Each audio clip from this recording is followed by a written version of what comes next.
Hoje nós vamos falar sobre os 3 planos de movimento do corpo humano.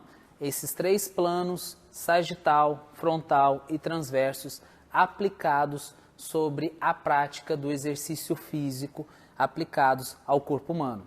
Você que é do canal aí, que já se inscreveu no canal, você sabe que já tem vídeo no YouTube aí para vocês explicando a base dos planos de movimento.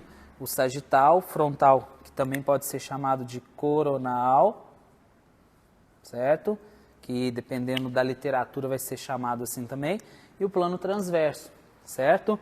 Então, se você ainda não faz parte, se não se inscreveu no canal, se inscreva. Vai nesse vídeo aí que nós temos explicando sobre esses planos de movimento. Bom, sem delongas, esses 3 planos de movimentos aqui, eu gosto de dizer que nosso ombro ele tem muita facilidade de se movimentar com fluidez nos 3 planos de movimento.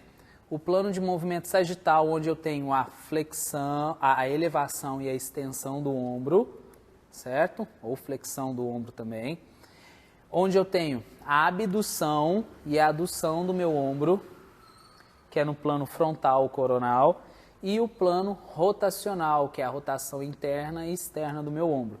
Então ele consegue se movimentar com muita facilidade nesses 3 planos. Nós temos os eixos, né?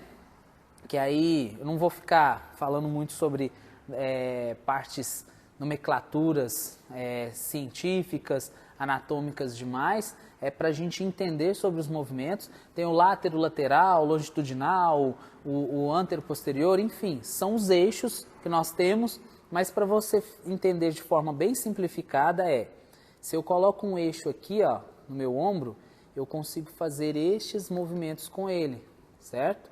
Se eu tentar fazer assim, ó, eu vou começar a mexer o eixo. Então, aqui o meu eixo aqui, ó, o pincel, se eu tentar fazer esse movimento, ele vai movimentar. Então, não dá para ser feito esse movimento com esse eixo, porque eu vou ter que tentar deslocar. Então, se ele tivesse atravessado aqui e eu fosse fazer isso, ele não iria dar conta, que ele está atravessado, né? Então, é um eixo imaginário aqui. Então, eu consigo fazer a elevação e a extensão de ombro com o meu eixo quietinho aqui. Se eu coloco o eixo na frente, para frente eu não vou conseguir, senão eu vou ter que movimentar ele. Então, eu tenho a abdução e a adução, certo?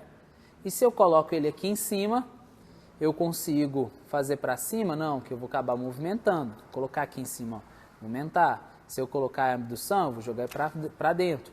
Então, eu consigo o quê? Rotações internas e externas. Então, o meu ombro aqui, ele consegue movimentar nos 3 planos de movimento com fluidez, certo?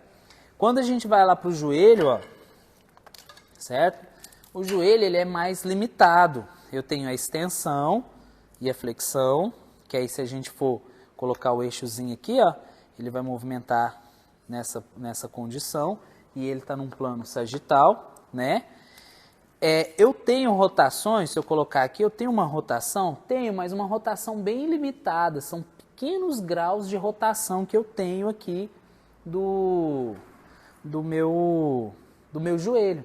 Então, a tíbia e a fíbula aqui, ela consegue rodar, né? Até porque o ligamento cruzado anterior e posterior, eles estão ali para auxiliar nesse movimento, segurando para que ele não faça um movimento muito, podemos dizer assim, muito rápido e muito forte, de forma que eu acabo rompendo, né?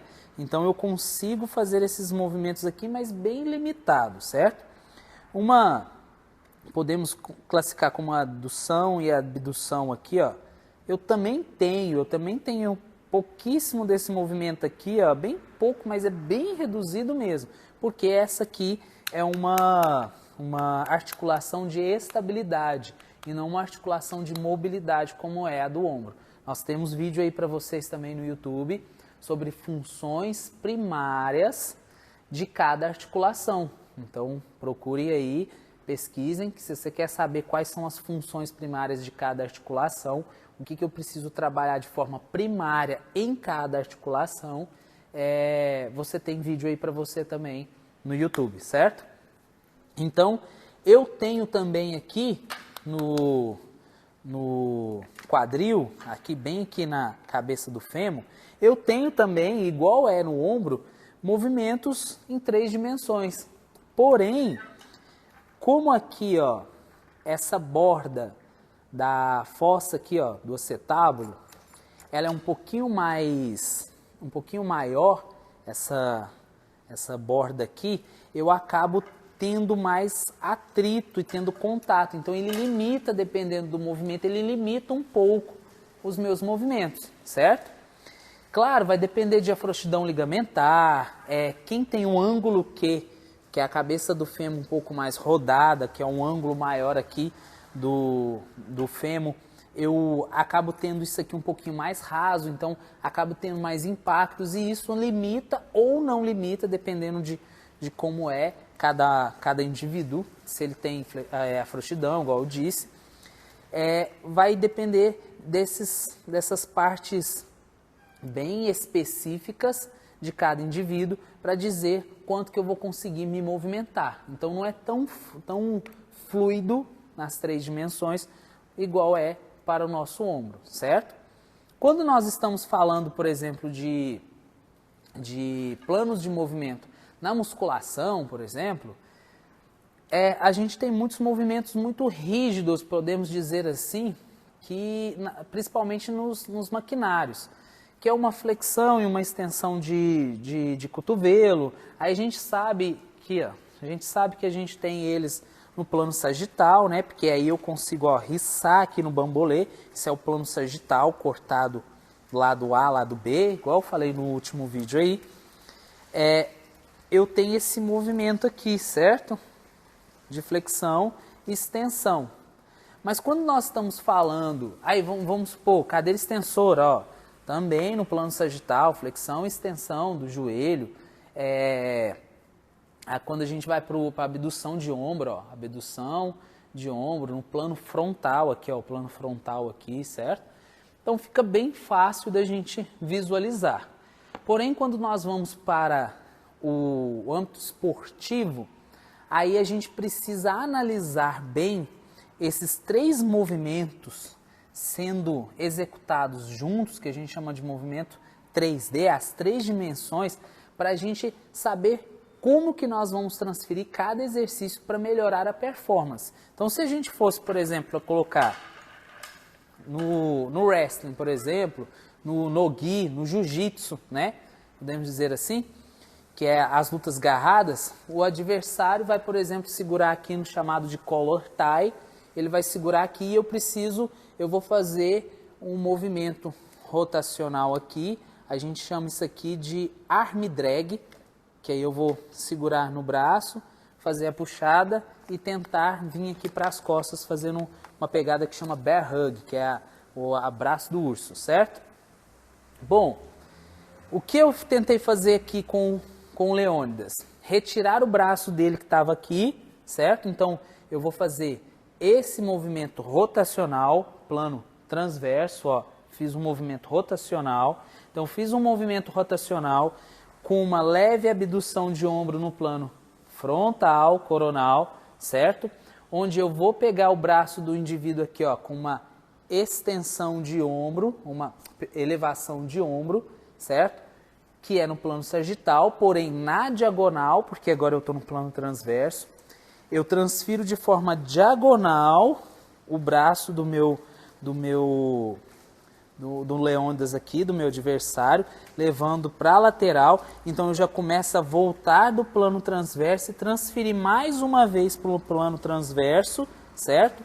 Onde eu fiz uma passada para frente, uma flexão de quadril, indo para frente com essa perna. A outra perna ficou fixa para eu fazer o plano transverso, fazer a rotação e deslocar o meu adversário. Eu faço a extensão do meu ombro aqui, ó, certo? A extensão do meu ombro com a flexão de cotovelo, puxando o meu adversário para ele fazer isso, ó, para ele fazer essa rotação e ter que pôr um pé na frente, e faço esse movimento e acabo terminando aqui nas costas do meu adversário. Então, você percebe que se eu pego esse movimento e degrado ele, divido ele, eu consigo ver em vários planos de movimento, várias articulações sendo trabalhadas. Sabendo disso, eu sei quais exercícios que eu vou ter que transferir para o meu cliente para que ele possa aumentar a performance deste movimento aqui contra o seu adversário no âmbito esportivo. Então isso, pessoal, é entender sobre os 3 planos de movimento, e a gente pode ficar aqui falando de inúmeros esportes, que aí vocês podem estar aí fazendo análise aí em casa também, análise de vários esportes que você pratica, que o namorada, enfim, que pessoas que você conhece praticam, ou que você pratica, para você ver como são os planos de movimento de cada um, certo?